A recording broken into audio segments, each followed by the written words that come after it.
This week I'm testing the BMW Alpina XD3. It's a high-performance luxury version of the BMW X3, and these are my top 3 family-friendly baby drive features.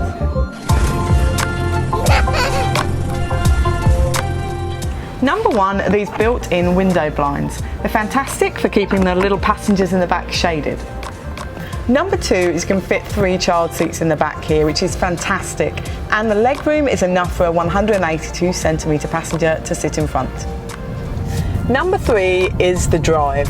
It's really nice. The Alpina adaptive suspension makes it really nice and smooth in comfort mode and great for carrying kids around in the back. I really enjoyed testing the Alpina XD3. To see the full review, go to BabyDrive.com.au.